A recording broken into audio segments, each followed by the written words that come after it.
Aujourd'hui, on va parler du truc le plus simple que j'ai jamais eu à résumer. J'aurais bien aimé commencer mon émission comme ça. Mais non. Aujourd'hui, on va parler du truc qui a failli me faire perdre les cheveux et la barbe, la mythologie égyptienne.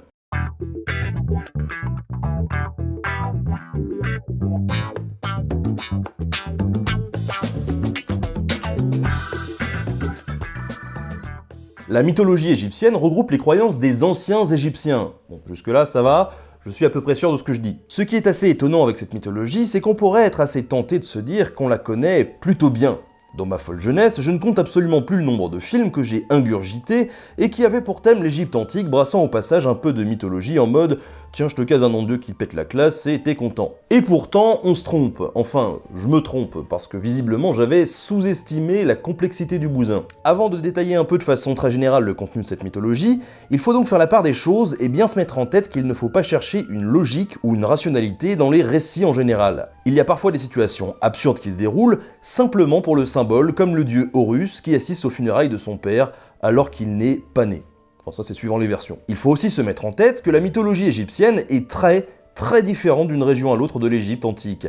Et on peut considérer que dans chaque ville, il y a des nuances, des changements, parfois légers, parfois importants, en gros, plein de mini-mythologies qui ont des troncs communs qui eux-mêmes peuvent être différents. Alors ça n'a pas l'air très clair pour l'instant, mais promis pour la suite je vais essayer d'être plus limpide. Ce qui est intéressant en fait dans la mythologie égyptienne, c'est qu'il n'y a pas un grand texte de référence. Par exemple, pour la mythologie nordique, on a les sagas, mais je vous l'avais précisé, c'est surtout les deux Eddas qui défrichent pas mal le terrain. Pour l'Égypte, c'est donc très différent, et il y a eu beaucoup de textes qui ont eu des portées très différentes. Il y a tout d'abord des textes littéraires, comme pouvaient l'être les sagas. C'est le cas du papyrus Westcar. Il y a aussi des manuels de magie ou de médecine qui font référence, entre deux lignes, aux dieux et aux situations qu'ils ont pu vivre, comme le papyrus de Turin. Il y a également des textes rituels qui nous détaillent les différentes cérémonies religieuses ou les différents rites, comme le papyrus Brennerhind, qui détaille les fêtes en l'honneur de la mort d'Osiris. En plus de ça, on peut trouver des textes plus historiques, qui retracent la vie de certains personnages importants à côté desquels se mêle la mythologie, et enfin, il y a également des textes funéraires,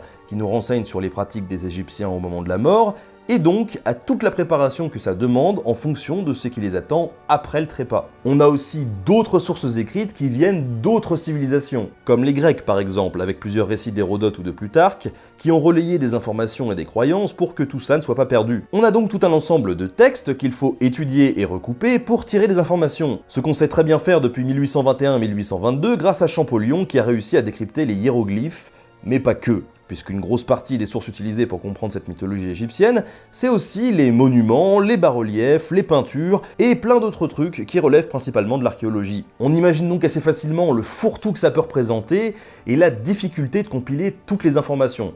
En tout cas, ce qui est sûr, c'est que les découvertes, elles sont loin d'être finies et on a encore plein de choses à découvrir. Ce petit point sur les sources fait, on va pouvoir attaquer le gros de l'épisode et s'amuser un peu.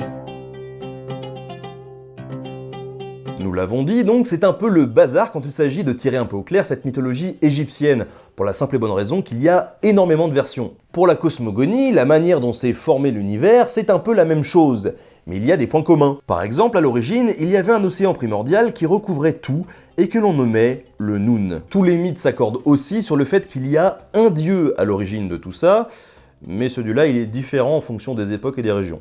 Bref, j'ai choisi de vous parler de la cosmogonie la plus répandue, l'héliopolitaine.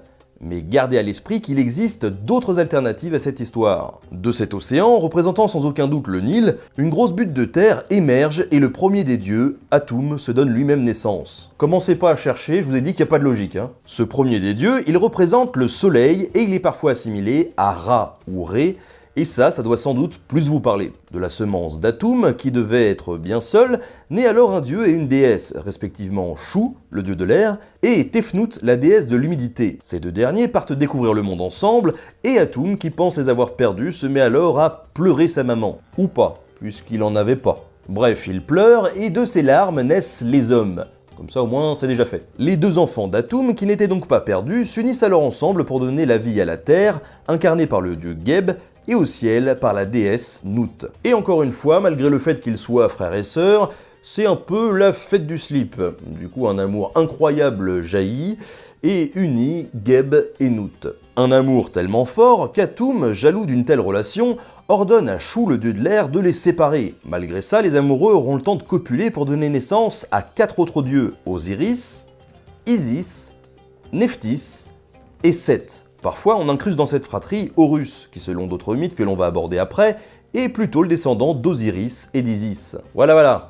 On n'en connaît pas beaucoup plus sur la création du monde, mais au moins, on a identifié les principaux dieux du panthéon égyptien. Atum, Chou, Tefnut, Geb, Nut, Osiris, Nephthys, Isis, Seth et Horus. D'autres bien sûr font leur apparition par la suite, et certains deviennent même plus connus que certains des dieux que je viens de vous présenter. Je viens de vous présenter les dieux principaux de la mythologie héliopolitaine. Alors bien sûr, ça ne veut pas dire qu'il n'existe pas d'autres dieux dans cette mythologie, bien au contraire, et c'est ce qu'on va voir. On parle d'ailleurs souvent d'un panthéon de 12 dieux égyptiens, sans doute parce que ce panthéon rappelle les 12 dieux grecs et que certaines sources nous viennent d'eux. Et même si du coup on mêle alors plusieurs cosmogonies, ça peut nous donner une bonne idée des dieux les plus connus dans cette mythologie. Avant de continuer à développer cette mythologie égyptienne autour du mythe d'Osiris ou du mythe du jour et de la nuit, on va donc faire un petit focus sur chaque dieu les plus connus, histoire d'y voir un peu plus clair. Depuis le début, je fais le parallèle du dieu Ré avec Atum. Certains le mettent à côté, mais on peut franchement dire qu'ils sont très proches. Ré est donc, dans la cosmogonie qui nous intéresse, le dieu créateur, celui à partir duquel tout est parti et qui a créé les autres dieux à partir de l'océan primordial. Il est au centre du mythe du jour et de la nuit que l'on va développer juste après. Osiris est le dieu de la végétation et de la fertilité, mais surtout le dieu souverain du royaume des morts. Il est marié avec Isis, avec lequel il a enfanté le dieu Horus. Il est le premier roi des hommes, et le moins qu'on puisse dire, c'est qu'il s'en est pris pas mal dans la figure avant d'arriver jusqu'au royaume des morts. Horus est le fils d'Osiris et d'Isis. Il est le dieu protecteur des pharaons, et il est d'ailleurs parfois considéré comme le premier des pharaons si on exclut son père qui était roi. Son père qu'il décidera d'ailleurs de venger en se castagnant un peu avec son oncle Seth. C'est avec Ré le seul dieu représenté par une tête de faucon. Isis est la déesse mère. Outre le fait qu'elle aide à ressusciter l'âme des morts, elle est considérée par extension, étant la mère d'Horus, comme la déesse protectrice des pharaons. Elle fera des pieds et des mains pour retrouver le corps de son bien-aimé Osiris, et tentera tant bien que mal de le retaper afin qu'il puisse gouverner le royaume des morts. Nephthys est la gardienne des morts. Sœur d'Isis, elle aide cette dernière dans la tâche ardue de ressusciter les morts. Épouse de Seth, elle lui tournera pourtant le dos afin d'aider sa sœur Isis pour retrouver le corps d'Osiris. On dit d'elle qu'elle est aussi la gardienne des sarcophages. Seth est en couple avec la belle Nephthys. Il est le dieu du désert et du mal. En gros, c'est un peu le dieu le plus détesté par les Égyptiens. Et quand il y a un sale coup, on peut dire qu'il est à peu près toujours dans les parages. Ça me rappelle quelqu'un chez les Nordiques, ça d'ailleurs. S'il complote allègrement contre son frère Osiris, qu'il finira d'ailleurs par tuer, il aura un rôle très positif auprès de Ré lorsque ce dernier sera harcelé par Apophis, le dieu serpent. On a tous le droit à un peu d'amour. Ptah est le dieu des artisans. Si son rôle n'est pas significatif dans la cosmogonie qui nous intéresse, c'est en fait le dieu principal dans la cosmogonie de Memphis. C'est donc le dieu qui remplace Atum, purement et simplement. Thoth, c'est un peu un gros morceau. Peut-être parce que c'était celui qui était le plus aimé par le peuple. En même temps, avec un CV comme le sien, dieu de la sagesse, de l'écriture, du savoir, de la lune, messager, arbitre et archiviste des dieux, le cumul des mandats, Thoth il aime ça. Hathor, c'est la fille de Ré et l'épouse d'Horus. Si son nom m'évoque tout un tas de jeux de mots, je me retiendrai, juste parce que c'est la déesse de l'amour, de la danse, de la musique et de la joie, et que ça serait triste de m'attaquer à tout ça. Elle est d'ailleurs aussi considérée par certains comme la déesse de la maternité. Anubis est le fils de Nephthys et d'Osiris. Il est le dieu funéraire de l'Égypte et veille sur les tombes et les nécropoles. Il est également considéré comme le protecteur des embaumeurs. Bref, tout ce qui touche à la mort, quoi. D'ailleurs, dans l'ancienne Égypte, il était considéré comme le dieu des morts avant qu'Osiris ne prenne sa place. Sobek est le dieu de l'eau et de la fertilité. Émis dans une bonne partie de l'Égypte, il est considéré dans certaines régions comme le créateur de l'univers. Il est représenté avec une tête de crocodile, ce qui pousse les Égyptiens à croire que la présence de crocodiles sur le bord du Nil était un bon présage. Notre 12e dieu est un peu particulier puisqu'il s'agit de Amon, le dieu de la ville de Thèbes. Il s'agit donc d'un dieu local qui a pris au fur et à mesure du temps de l'importance et a fini par fusionner avec le dieu Ré. Il devient ainsi Amon-Ré, le créateur de l'univers dans une autre cosmogonie. Voilà, on a fini ce petit tour d'horizon des 12 principaux dieux de la mythologie égyptienne. Et même si on mélange un petit peu différentes cosmogonies, ça vous donnera une bonne idée de qui ils sont, et du coup vous serez peut-être un petit peu moins perdu quand vous irez chercher dans les bouquins. Maintenant on peut passer à la suite. Pour les Égyptiens, la notion de cycle est extrêmement importante. Ce qui est assez rigolo quand on y pense, puisqu'en fait, ils ne croient absolument pas à la réincarnation. La plus belle manifestation de cette notion de cycle est celui du jour et de la nuit, qui trouve sa représentation dans la mythologie égyptienne dans un combat entre Atum, ou Ré suivant les versions, et le dieu de la nuit, du chaos et du mal, Apophis le serpent. Chaque jour, le dieu soleil prend place sur sa barque solaire et voyage dans notre monde, le monde terrestre visible, de l'Est à l'ouest. Les Égyptiens peuvent tout à fait comparer le lever du soleil avec la naissance d'un homme, le zénith avec sa maturité, et le coucher du soleil avec sa mort. Une fois que le soleil, de plus en plus faible, passe l'horizon, il bascule dans le monde souterrain et commence alors une lutte avec le mal. Durant toute la nuit dans ce monde des morts, Apophis et les forces du mal, pouvant être représentées par des scorpions ou des crocodiles, tentent de faire chavirer l'embarcation. Le soleil étant relativement faible, il est protégé par d'autres dieux, comme Seth, qui pour une fois fait le gentil et se tient à l'avant de la barque pour pourfendre Apophis quand celui-ci s'approche un peu trop. Il est également accompagné d'animaux, comme un serpent, gentil celui-ci, qui le protège. C'est donc toute une épreuve qui s'étale durant cette nuit, et à la moitié de celle-ci, Osiris, dont nous allons parler juste après, aide le soleil à se régénérer. Le matin, Ré arrive alors à revenir dans le monde terrestre sous la forme d'un scarabée chargé à bloc, Apophis restant dans le monde souterrain et renouvelant son échec jour après jour. Ce qui doit pas être facile pour lui, le pauvre, hein. Osiris est le tout premier roi ou pharaon de l'Égypte. Avec l'aide de sa femme et du dieu Thoth, il réunit des tribus nomades d'Égypte et leur enseigne l'agriculture et l'écriture. Son royaume est prospère et sa sagesse est reconnue de tous. C'est un peu le monde des bisounours. Mais son frère, le dieu Seth, jalouse son succès et il décide de mettre en place un stratagème afin de le faire disparaître. Seth organise un énorme banquet où il invite entre autres Osiris. Lors de l'événement, il présente un magnifique sarcophage et promet de l'offrir au dieu qui rentre parfaitement à l'intérieur. Trouvant tout ça amusant, Osiris tente alors sa chance.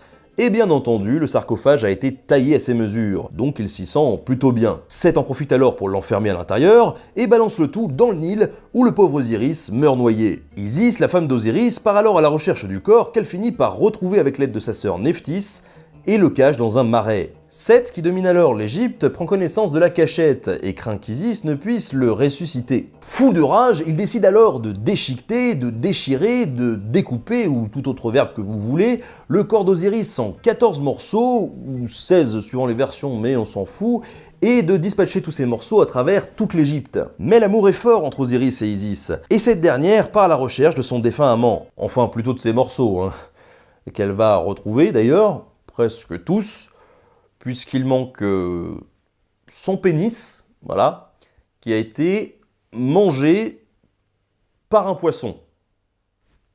Normal. Bref, avec l'aide d'Anubis, elle arrive à lui redonner vie, et je ne sais pas trop comment, elle use de ses pouvoirs pour lui redonner un peu de virilité, afin qu'il se reproduise pour donner naissance à Horus. Suite à cet épisode, Osiris devient le souverain incontesté du royaume des morts, et Horus grandit caché dans les marais, à l'abri de la fureur de son oncle. Une fois arrivé à l'âge adulte, il revendique le trône du royaume d'Égypte devant les autres dieux, mais aucun consensus n'est trouvé. S'entame alors un combat relativement violent entre Horus et Seth, dans lequel Horus perd un œil et Seth perd ses balls, ses testicules. Non mais sans déconner quoi, pourquoi est-ce qu'il visait toujours cette région? Bref, Horus a quand même le dessus, s'apprête à tuer son oncle, mais Isis est pris d'un élan de pitié pour son frère et demande à Horus de l'épargner. Naturellement, Horus n'en a rien à faire et le comportement de sa mère l'exaspère un peu. Du coup, il fait ce que chacun d'entre nous aurait fait dans une telle situation. Il coupe la tête d'Isis, sa propre mère. Mais rassurez-vous, tout est bien qui finit bien. Le dieu Thoth intervient et remplace la tête d'Isis par une tête de vache. Oui, il aurait pu trouver mieux quand même. Enfin bon, Osiris, du fin fond de son royaume, menace les autres dieux de lâcher toutes sortes de créatures sur eux s'ils ne donnent pas raison à son fils. Et Horus, brave gaillard, devient alors le pharaon de l'Égypte. C'est la fin de l'histoire. Je vais aller prendre un Doliprane, je reviens juste après. Dans l'Égypte antique, la mort était omniprésente dans la vie des Égyptiens. Attention, ça ne veut pas dire que c'était un peuple de dépressifs ou de résignés, ou même de fanatiques, loin de là. En fait, la vie elle-même n'est qu'une préparation à la mort qui les mènera ensuite à la vie éternelle. C'est entre autres pour ça que des moyens sont investis dans les temples et les lieux de rite, construits en dur, alors que les habitations de la population sont elles-mêmes plus précaires. Si cette vie éternelle est dans un premier temps réservée aux pharaons, on s'aperçoit assez rapidement que chaque homme y a le droit, ce qui motive d'autant plus la pratique et le respect des traditions. Tout comme les cosmogonies, il existe plusieurs versions de ce qui se passe après la mort. Toutes cependant convergent vers des points communs. Le défunt doit se confronter à une épreuve qui détermine s'il est apte ou non à rejoindre le royaume des morts. Un endroit fabuleux où il fait bon vivre. Certains écrits font part d'un combat que le défunt doit mener contre les forces du mal, d'autres contre le grand Seth lui-même. Mais la version la plus connue qui nous est parvenue est sans aucun doute celle du jugement de l'âme et de la pesée du cœur. Mais ne nous précipitons pas puisqu'il faut pouvoir y accéder à ce jugement et il y a des prérequis. Et là, il n'y a pas 50 000 moyens. Pour les Égyptiens, un individu est composé de plusieurs forces qui composent son être et sa personnalité. Sans rentrer dans les détails techniques, nous pouvons citer les deux principaux, le Djet et le Ka. Le Djet correspond au corps, à l'enveloppe charnelle. Et le Ka évoque l'âme, plus durable. Au moment de la mort, il faut donc séparer le Djet et le Ka pour que l'âme puisse s'élever et accéder au jugement d'Osiris. Le corps du défunt doit impérativement avoir une tombe à son nom. C'est déjà le premier point.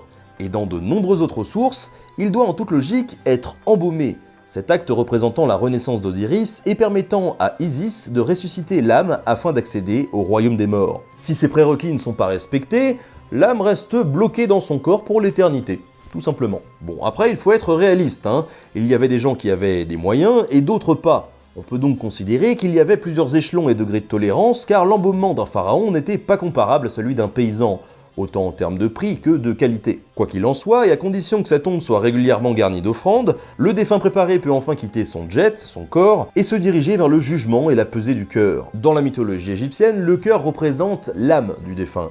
Il est donc logique de l'examiner pour savoir si le défunt a vécu une vie exemplaire ou non. Ce jugement est présidé par Osiris, accompagné de plusieurs autres dieux tels qu'Isis, Nephthys et parfois d'autres dieux suivant les versions. Accompagné d'Anubis, le défunt, lui, se défend en plaçant son cœur sur une balance afin de juger sa vie terrestre et ses éventuels péchés. Une plume d'autruche est posée de l'autre côté et si le cœur est plus léger que la plume, le défunt est blanchi. Il peut accéder avec les honneurs au royaume des morts. En revanche, si celui-ci est plus lourd, c'est moins sympathique. Amémet, la grande dévoreuse, une créature à tête de crocodile, au corps de lion et au postérieur d'hippopotame, se charge d'engloutir l'âme avec le plus grand des appétits et puis c'est fini, plus rien.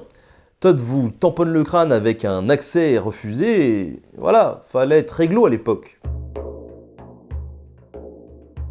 Avant toute chose, il faut préciser que les dieux égyptiens sont à la fois très humains et très inaccessibles. Ils interagissent entre eux, ils boivent, ils mangent, ils s'aiment, ils se jalousent, ils se mettent leurs copains à dos, et pourtant, à l'inverse des dieux grecs, ils se mêlent très rarement à la population. S'ils sont au ciel ou dans le monde souterrain, ils sont aussi sur terre, mais à l'intérieur des temples et des statues, se nourrissant des offrandes des hommes. Tout comme les dieux nordiques, les dieux égyptiens sont mortels, nous l'avons vu. Cependant, ils peuvent tout à fait être ressuscités. Oui, c'est un peu de la triche, mais c'est des dieux, ils font ce qu'ils veulent. Alors je le répète depuis le début de l'émission comme un perroquet qui aurait pris trop de sucre, mais il y a beaucoup de versions, beaucoup d'histoires qui évoluent au fil du temps, et ça vaut aussi pour les dieux. La longueur extraordinaire des dynasties égyptiennes font que l'on parle d'une période qui s'étale sur des milliers d'années. Ainsi, en fonction des époques, certains dieux vont prendre beaucoup plus d'importance que d'autres sur leur territoire. Durant l'Ancien Empire, entre 1278 et 2420 avant Jésus-Christ, c'est par exemple Ré, Osiris et Seth qui sont mis en avant, alors que pendant le Nouvel Empire, entre 1580 et 1085 avant Jésus-Christ, c'est surtout Amon, Ré et Ptah qui dominent en même temps qu'Isis et Osiris. Cependant, ils n'ont pas l'exclusivité du culte, puisqu'il existe des centaines de dieux qui sont vénérés plus ou moins localement dans les villes, qui disparaissent, réapparaissent, se transforment, évoluent, etc. Certaines théories expliquent qu'il n'y a en fait que 3 dieux et que l'on donne des noms différents à beaucoup d'entités qui sont en fait les mêmes. Et si le polythéisme, le fait de croire en plusieurs dieux, domine très largement la culture égyptienne, on assiste même sous le règne du pharaon Akhenaton à une tentative de monothéisme forcé. Pendant tout son règne, il impose donc le culte du dieu solaire Aton, mais sa tentative disparaît avec lui. En gros, ça bouge encore et encore, mais la religion reste dans les mêmes eaux pendant près de 5000 ans. D'ailleurs, même si la représentation des dieux évolue aussi, en fait, ils restent pratiquement les mêmes. Ainsi, un même dieu peut d'abord être représenté sous forme animale, puis humaine, et enfin mixte entre humain et animal. Il peut aussi être représenté sous la forme d'un homme, puis d'une femme, et enfin, même si certains dieux ont des signes distinctifs comme des objets sur eux, eh bien les couronnes ou les coiffes qu'ils peuvent porter sur leur tête changent également suivant les représentations que l'on en fait. Bref, c'est pas facile tout ça. Comme nous l'avons dit, la religion est extrêmement importante pour les Égyptiens, puisque la vie terrestre est beaucoup moins importante que la vie après la mort. Les lieux de culte sont extrêmement respectés et les statues des dieux sont censées contenir une partie de leur âme. Dans chaque aspect de la vie, les dieux sont donc présents et on les honore en leur faisant des offrandes. La religion conditionne tout, et comme je l'avais exposé dans mon épisode sur l'accouchement, même le fait de donner la vie est encadré par le spirituel, forçant la mère à s'éloigner de sa demeure pour accoucher dans un lieu de rituel spécialement prévu à cet effet. Il faut bien se rendre compte d'une chose, la religion était tellement ancrée au centre de la société que pendant près de 5000 ans, même s'il y a eu des évolutions locales ou des prédominances de certains dieux pendant des périodes, finalement le tronc commun a perduré, et les différentes cosmogonies, loin d'être toujours opposées, se complètent souvent pour ajouter au récit plus qu'elles n'enlèvent. Le déclin de ces croyances, de cette religion, est sans doute lié à l'arrivée de l'islam et du christianisme. D'ailleurs, 2 empereurs porteront un coup de grâce à ces traditions. L'empereur Théodose, à partir de 383 tout d'abord, qui ferme de nombreux temples païens dans tout l'Empire romain, puis l'empereur Justinien, qui vers 550 interdit purement et simplement la pratique, et ferme le dernier temple d'Isis. La mythologie égyptienne, complexe à appréhender, très dense avec ses centaines voire milliers de dieux et en constant mouvement, n'a pas fini de nous surprendre. Paradoxalement, si nous en connaissons beaucoup sur les pratiques funéraires, la topologie de l'autre monde nous paraît assez floue. Et c'est ce qui est étonnant, car l'impression qui se dégage de toute cette mythologie est que l'on en sait à la fois beaucoup et finalement peu. De nombreuses connaissances que nous avons dégagées viennent de recherches archéologiques, et il ne fait aucun doute qu'il reste encore beaucoup de pistes à explorer qui nous feront découvrir de nouveaux horizons et de nouveaux courants de pensée au sein de localités égyptiennes. Si vous avez aimé cet épisode, qui a été ma foi assez difficile à écrire, un peu comme celui de la mythologie nordique, je vous invite à le partager, c'est le meilleur moyen de propager la connaissance et puis accessoirement de me faire plaisir. Pour ceux qui rejoignent la chaîne en cours de route, je suis présent sur Facebook et Twitter, il suffit d'un petit clic pour me rejoindre. Je suis également présent sur Tipeee, où vous pouvez me faire un petit don pour me soutenir financièrement si le cœur vous en dit. Et puis si vous aimez les goodies, il y a toujours la boutique Nota Bene. Merci à tous de votre soutien, à la prochaine.